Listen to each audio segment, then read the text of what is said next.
Indo British advanced pain clinic నొప్పి మాయం surgery దూరం ఫర్ అపాయింట్మెంట్స్ 9155515563. హాయ్ హలో నమస్తే welcome back to iDream media. ఈరోజు మనతో ఉన్నారు రమేష్ పస్ప్లేటి గారు. ముఖ్యంగా ఈ హెచ్ఎంపీవీ వైరస్ అనేది ఆల్ ఓవర్ వరల్డ్ చాలా కరోనా లాగే ఇబ్బంది పెడుతుంది. ముఖ్యంగా స్టాక్ మార్కెట్స్ కుదేలవుతూ ఉన్నాయి. అయితే ఇలాంటి టైంలో మీ ఇన్వెస్ట్మెంట్ అనేది ఎక్కడ చేయాల్సి ఉంటుంది? ఆల్రెడీ హెల్త్ ఇన్సూరెన్స్ సంబంధించిన ఇంపార్టెన్స్ గురించి ప్రీవియస్ ఎపిసోడ్ చేయడం జరిగింది. మీరు ఈ ఛానల్లో దాన్ని అబ్జర్వ్ చేయొచ్చు. అయితే ఈ టైంలో గోల్డ్లో ఇన్వెస్ట్ చేయడం అనేది మీకు ఎటువంటి లాభాలు తెచ్చిపెడుతుంది తెలుసుకుందాం. నమస్కారం సార్. నమస్తే అండి. సార్, కోవిడ్ లాంటి సిచ్యువేషన్ అనే కాదు, మార్కెట్లో ఎలాంటి ఈవెంట్ వచ్చినా కూడా ఇమీడియట్గా మార్కెట్ పడ్డప్పుడు జరిగేది గోల్డ్లో, అంటే ఈ కమోడిటీ బాగా పెరుగుతూ ఉంటుంది price wise. So same repeat కానుందా? అండ్ గోల్డ్ భవిష్యత్ ఏంటి 2025కి? ఏమో 25 హెచ్ఎంపీ వైరస్ వచ్చి గోల్డ్ మీద పాలు పోసినట్టే ఉంది. ఎందుకంటే గోల్డ్ కూడా లాస్ట్ ఇయర్ 28% ఇచ్చింది రిటర్న్. 2010 తర్వాత అంత హైయెస్ట్ రిటర్న్ ఇచ్చింది last year. Okay. Anyway gold return ఇవ్వడం కూడా కోవిడ్ నుంచే స్టార్ట్ అయింది. సో కోవిడ్ టైంలో నార్మల్గా ఏమవుతుందంటే ఇలాంటి సిచ్యువేషన్ వచ్చినా కానీ, వార్ వచ్చినా కానీ, ఇలాంటి డిఫికల్ట్ సిచ్యువేషన్స్ వచ్చినప్పుడు కూడా గోల్డ్ పెర్ఫామ్ చేసిద్ది. ఎందుకంటే గోల్డ్ని ఒక సేఫ్ అసెట్లా చూస్తారు. ఎందుకంటే షేర్ మార్కెట్ కుదేలవుతుంది. ఎఫ్డి రేట్స్ వాడని చూస్తే 5-6% కన్నా ఎక్కువ లేవు. సో ఇంకా వేరే ఇన్వెస్ట్మెంట్లో పెడదాం, ఎవరికైనా వడ్డీకి ఇద్దామంటే వాళ్ళు రిటర్న్ ఇచ్చే సిచ్యువేషన్స్ లేవు. వాళ్ళు అసలు రేపు ఉంటారో లేదో కూడా తెలియని సిచ్యువేషన్స్ ఉన్నాయి. సో ఇలాంటి సిచ్యువేషన్లో హెచ్ఎంపీ వైరస్ ఇలా వచ్చినప్పుడు డెఫినెట్గా ఎక్కువ మంది గోల్డ్లో ఇన్వెస్ట్ చేయడానికి ఆలోచించే అవకాశమే ఎక్కువ ఉంది. సో ఆల్రెడీ గోల్డ్ బాగానే పెరిగింది లాస్ట్ ఇయర్. పెరిగి ఇప్పుడు కొంచెం కన్సాలిడేట్ అవుతుంది. 85,000 దాకా వెళ్ళి ఇప్పుడు మళ్ళీ 78,000 అలాగా వచ్చి 75,000 78,000 మధ్య కన్సాలిడేట్ అవుతూ ఉంది. సో ఆల్రెడీ పాజిటివ్ ట్రెండ్లోనే ఉంది గోల్డ్. సో మనం చూస్తే మేబీ ఈ ఇయర్ 1 lakh టచ్ అయిద్దని అనుకున్నారు చాలామంది. 85 to 1 lakh, maybe 90,000 to 1 lakh touch అయ్యేటట్టు ఉంది. దానికి చాలా కారణాలు ఉన్నాయి. అంటే ఈ హెచ్ఎంపీ వైరస్ రాకముందే ఏమేమి కారణాలు ఉన్నాయంటే, ఫస్ట్ ఆఫ్ ఆల్ ఏంటంటే గ్లోబల్ సిచ్యువేషన్ బాగాలేదు. అంటే వరల్డ్లో వార్స్ జరుగుతున్నాయి. సో ఇజ్రాయెల్, హమాస్ వాళ్ళు ఫస్ట్ కాల్పుల విరమణం జరిపినా మళ్ళీ డైలీ దాడులు చేసుకుంటున్నారు. ఇంకా ఇప్పుడు రష్యాది ఉక్రెయిన్ చూస్తే, ఉక్రెయిన్ అధ్యక్షుడు డే బిఫోర్ ఎస్టర్డే కూడా ఒక స్టేట్మెంట్ ఇచ్చాడు. ట్రంప్ నాకు సపోర్ట్ చేస్తున్నాడు, నేను ఇంకా రష్యా మీద ఇంకా ఎక్కువ దాడులు చేస్తానన్నాడు. సో ఇలాంటి జియో పొలిటికల్ సిచ్యువేషన్స్, ఇప్పుడు బంగ్లాదేశ్లో అక్కడ గొడవలు జరుగుతున్నాయి. సో ఇలాంటి సిచ్యువేషన్స్ అన్నీ ఉన్నప్పుడు ఏం జరుగుతుందంటే జనాలు నార్మల్గానే గోల్డ్లోనే పెడతారు, గోల్డ్ సేఫ్ అసెట్గా ఊహించి. ఇంకొకటి ఏంటంటే మన ఇండియాలో కూడా లాస్ట్ ఇయర్ ఏం చేశారంటే 16% నుంచి 5% చేశారు ఇంపోర్ట్. సో 16% ఉండింది ఇంతకుముందు గోల్డ్ ఇంపోర్ట్స్ మీద. మనకి 16% ట్యాక్స్ ఉండేది, దాన్ని 5%కి తీసుకొచ్చారు. చాలా తక్కువ పర్సంటేజ్కి, ఆల్మోస్ట్ ఐ థింక్ 15% ఉండేది 6%కి తీసుకొచ్చారు లాస్ట్ ఇయర్. 15% నుంచి ఒకేసారి 6% తగ్గించారు ఇంపోర్ట్ ట్యాక్స్. దానివల్ల ఏమైందంటే గోల్డ్ ఎక్కువ దిగుమతి చేసుకున్నారు గోల్డ్ షాపులు కానివ్వండి.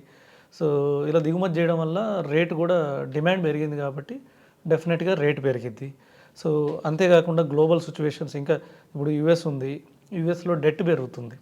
వాళ్ళకి 100 రూపాయలు ఆస్తుంటే ఒక్కొక్కడికి 125 రూపాయల అప్పు ఉంది. సో అంటే రేపు వాళ్ళకి ఫ్యూచర్ ఎలా ఉండదో తెలియదు. అలాంటప్పుడు ఏం చేస్తారంటే కొద్దిగా గోల్డ్ అక్యుములేట్ చేస్తారు. సో అలాగే మన గవర్నమెంట్ కూడా ఏం చేసిందంటే సావరెన్ గోల్డ్ బాండ్స్ అని ఉండేవి ఇంతకుముందు. మనకు తెలిసింది 8% ఉండేది సావరెన్ గోల్డ్ బాండ్. చాలామంది ఏమనుకునేవాళ్ళు అంటే 2.5% వాళ్ళు అడిషనల్ రిటర్న్ ఇచ్చేవాళ్ళు. అంటే 6% గోల్డ్ ఇస్తే వాళ్ళు 2.25% గవర్నమెంట్ వాళ్ళ జేబులోంచి ఇచ్చేది. సో ఇంకోటి ఏంటంటే అది ఆన్లైన్ డిజిటల్ గోల్డ్ కాబట్టి మన సేఫ్టీ గురించి, లాకర్ల గురించి ఆలోచించాల్సిన అవసరం లేదు కాబట్టి అందులో పెద్ద ఎత్తున ఇన్వెస్ట్మెంట్ జరిగినాయి సావరెన్ గోల్డ్ బాండ్స్లో. ఇప్పుడు ఇది గవర్నమెంట్ ఆపేసింది, లాస్ట్ ఇయర్ నుంచి ఆపేసింది. ఇప్పుడు ఇయర్ అయితే 2024 అయితే ఏమీ ఒక సావరెన్ గోల్డ్ ఫండ్ కూడా రిలీజ్ చేయలేదు, కంప్లీట్గా ఆపేసామని వాళ్ళు ఇండైరెక్ట్గా ఇండికేషన్స్ ఇచ్చేశారు. దానివల్ల ఏమైందంటే అందరూ ఫిజికల్ గోల్డ్ ఇన్వెస్ట్ చేయడం మొదలుపెట్టారు. సావరెన్ గోల్డ్ బాండ్ ఆపేసినప్పుడు అక్కడ ఇన్వెస్ట్మెంట్ ఎక్కడికి వెళ్ళాలంటే అగైన్ అది ఫిజికల్ గోల్డ్కి వెళ్ళింది. సో ఆ విధంగా గోల్డ్ రేటు డిమాండ్ కన్నా ఎక్కువ పెరుగుతూ వచ్చింది. మన ఇండియాలో కూడా మ్యారేజ్ సీజన్ మనకు తెలిసిందే, మ్యారేజ్ సీజన్స్కి వాటన్నిటికీ గోల్డ్ ఎక్కువ యూజ్ చేస్తాము. ఇంకొకటి ఏంటంటే కొంతమంది లోన్స్, అంటే ఏమైనా డిఫికల్ట్ సిచ్యువేషన్ వచ్చినప్పుడు ఆ గోల్డ్ తీసుకుపోయి లోన్ పెట్టుకున్నా కూడా మనకి 8%లో లోన్ అమౌంట్ వస్తుంది. ప్లస్ లిక్విడిటీ, ఇమీడియట్గా మనకి డబ్బులు కావాలంటే వితిన్ 10 minutesలో మనకు లోన్ వచ్చేస్తుంది. సో ఇలాంటి చాలా కారణాలు ఉన్నాయి లాస్ట్ ఇయర్ గోల్డ్ 28% రిటర్న్ ఇవ్వడానికి. సో 28% ఇంకా యాక్చువల్లీ 35% రిటర్న్ దాకా వెళ్ళి అంటే 85,000 దాకా వెళ్ళి మళ్ళీ పడింది. వచ్చి ఇక్కడ కన్సాలిడేట్ అవుతుంది. అంటే ఎప్పుడైనా సరే పెరిగే ముందు మళ్ళీ కన్సాలిడేట్ అవుతాయి. అంటే పరిగెత్తే ముందు రన్నింగ్ చేసేటప్పుడు వామప్పులు చేస్తారు కదా, అది కన్సాలిడేషన్ పీరియడ్ అంటారు.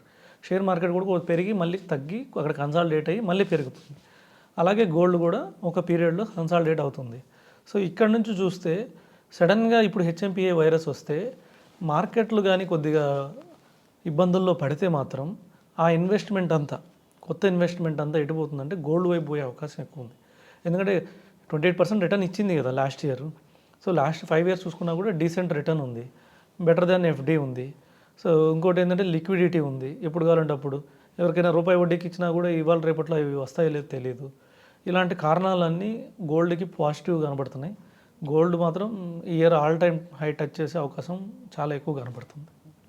సో ముఖ్యంగా సార్ గోల్డ్ అనేది ఎప్పుడు కూడా చాలామంది ఆర్నమెంటల్గానే పై చేయడానికి ఇష్టపడుతూ ఉంటారు, అంటే బంగారు ఆభరణాలు. బట్ 22 క్యారెట్స్ వర్సెస్ 24 క్యారెట్స్ అంటే ఈ విషయంలోకి వచ్చినప్పటికీ గోల్డ్ అనేది ఏదర్ బిస్కెట్స్ రూపంలోనో లేకపోతే మీరు కంప్లీట్ రిటర్న్స్ చూడడానికి గోల్డ్ ఈటీఎఫ్లు లేకపోతే ఇంకేదో డిజిటల్ గోల్డ్ అనేది కూడా వింటూ ఉన్నాను. ఈ ఆల్టర్నేటివ్ ఇన్వెస్ట్మెంట్స్ ఉన్నాయి కదా, వీటి గురించి చెప్తారు? డెఫినెట్గా. అంటే ఇప్పుడు మనం ఫిజికల్ గోల్డ్ కొంటే ఏమవుతుందంటే ఆర్నమెంట్స్ మనం long term suppose 15 years marriage కోసం గోల్డ్ కావాలనుకోండి పిల్లలకి, ఇప్పుడు మనం ఒక ఆర్నమెంట్ చేస్తే అప్పటికి ఓల్డ్ అయిపోతుంది.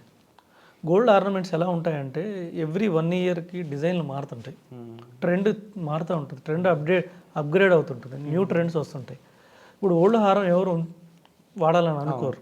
సో వాళ్ళు ఏం చేస్తారంటే మళ్ళీ సరే ఒక 2-3 years వాడిన తర్వాత అరే కొత్త ట్రెండ్ ప్రకారం ఈ మోడల్ బాగుంది, ఈ మోడల్ తీసుకోవాలంటే పాత మోడల్ని మళ్ళీ కరిగిస్తే దాంట్లో తరుగుపోతుంది. సో మేకింగ్ ఛార్జెస్ ఇవన్నీ కట్ అయిపోతే మళ్ళీ కొత్త ఆర్నమెంట్ చేసినప్పుడు మళ్ళీ మేకింగ్ ఛార్జెస్, మళ్ళీ జిఎస్టీ, ఇవన్నీ ప్రాబ్లమ్స్ ఉంటాయి. ఇవన్నీ కాకుండా 15 ఏళ్ళ తర్వాత కదా మనకి డబ్బులు కావాల్సింది. దానికోసం ఏంటంటే ఫిజికల్ గోల్డ్ బదులు డిజిటల్ గోల్డ్ కొనుక్కోవచ్చు. డిజిటల్ గోల్డ్ మనం 2 విధాలు కొనుక్కోవచ్చు. ఒకటి వచ్చేసి కమోడిటీ రూపంలో, అంటే గోల్డ్ అనేది కమోడిటీగా ట్రేడ్ అవుతూ ఉంటుంది షేర్ మార్కెట్లో. సో ఈ గోల్డ్లో కొనాలనుకుంటే మనం ఒక డీమ్యాట్ అకౌంట్ ఓపెన్ చేసుకొని, సో మనం నైట్ 11:30 దాకా మార్కెట్ ఉంటుంది. ఎనీ టైం మన మార్కెట్ కొద్దిగా గోల్డ్ డిప్ అయినప్పుడు, లేదా నా దగ్గర ఒక 100 రూపాయలు ఉంటే 100 రూపాయలు పెట్టి కూడా నేను దాని తగ్గ గోల్డ్ కొనుక్కోవచ్చు. 500 రూపాయలు ఉంటే 500 రూపాయలు గోల్డ్ తగ్గట్టు కొనుక్కోవచ్చు. సో ఎంత కావాలంటే అంత కొనుక్కోవచ్చు, ఎప్పుడు కావాలంటే అప్పుడు అమ్మేసుకోవచ్చు. మార్కెట్లో ట్రేడ్ అవుతూ ఉంటుంది కాబట్టి గోల్డ్ కమోడిటీ. ఇంకొకటి ఏంటంటే డిజిటల్ గోల్డ్, ఇది వచ్చేసి మనకి ఈటీఎఫ్ రూపంలో, ఇది కూడా డీమ్యాట్ ద్వారానే కొనుక్కోవాలి. అంటే ఒక గోల్డ్ సంబంధించిన వాటిలో ఈ మనం కొనే ఈటీఎఫ్లు పెట్టుబడి పెడతాయి ఈ గోల్డ్లోనే. అంటే మనం డైరెక్ట్ గోల్డ్ కొనకుండా, సో గోల్డ్ మనం ప్రెడిక్ట్ చేయలేం కాబట్టి రేట్స్ ఇవన్నీ ప్రెడిక్ట్ చేయలేం కాకుండా ఒక ఈటీఎఫ్ కొనేసామనుకోండి, వాళ్ళు కూడా గోల్డ్లోనే ఇన్వెస్ట్ చేస్తారు, డైరెక్ట్ గోల్డ్లోనే ఇన్వెస్ట్ చేస్తారు. అంటే డిజిటల్ గోల్డ్ ఒక ఫండ్ మేనేజర్ అక్కడ మన తరపున కొంటాడు. అది కూడా ఒక మంచి ఇన్వెస్ట్మెంట్. అది కూడా మనం కావాలనుకున్నప్పుడు అమ్మేసుకొని డబ్బులు తీసుకొని గోల్డ్ కొనుక్కోవచ్చు. ఇప్పుడు సపోజ్ మనకు 15 ఏళ్ళ తర్వాత కావాలి, లేదా 10 ఏళ్ళ తర్వాత కావాలి, 5 ఏళ్ళ తర్వాత కావాలనుకోండి, ఆ రోజు మనం అమ్మేసుకుంటే మనకి ఇలాగా మేకింగ్ ఛార్జెస్ ఉండదు, ఓల్డ్ ట్రెండ్ అయిపోయినది ఉండదు, పాత బంగారం అనే మాట ఉండదు. సో అలాగే గోల్డ్ రిటర్న్ బాగుంది కాబట్టి ఈ రిటర్న్స్ కూడా వచ్చే అవకాశం ఉంది. సో ఈ విధంగా డెఫినెట్గా ఒక డీమ్యాట్ అకౌంట్ ఓపెన్ చేసుకుని ఎవరైనా గోల్డ్ కొనాలనుకుంటే డైవర్సిఫై చేయమని చెప్తాను. మీరు కంపల్సరీ గోల్డ్ కొనాలంటే ఒక సగం భాగం ఫిజికల్ గోల్డ్ కొనండి, ఇంకో సగం భాగం మాత్రం డిజిటల్ ఇన్వెస్ట్ చేయండి. మీకు చాలా ఖర్చులు మిగిలిపోతాయి, ఫ్యూచర్లో చాలా మీకు రిటర్న్ సేవ్ అవుతుంది. సో రైట్ నో ఈ జెన్సీ ఎరాలో 2025కి సంబంధించి గోల్డ్ ఇన్వెస్ట్మెంట్ స్ట్రాటజీస్ అండ్ ఏ విధంగా ఇన్వెస్ట్ చేయాలనేది మీరు విన్నారు కదండి. అయితే మీకు ఇంకా ఏదైనా డౌట్స్ ఉన్నట్లయితే డిస్ప్లే అవుతున్న నెంబర్స్ కాల్ చేసి మీరు సార్తో మాట్లాడవచ్చు. మరి ముఖ్యంగా కామెంట్ సెక్షన్లో మెన్షన్ చేసినట్లయితే వాటిపై డౌట్స్ క్లారిఫై చేస్తూ మరిన్ని ఎపిసోడ్స్ మీ ముందుకు తీసుకురావడానికి మేము తప్పకుండా ప్రయత్నిస్తాం. Thank you so much sir. Welcome.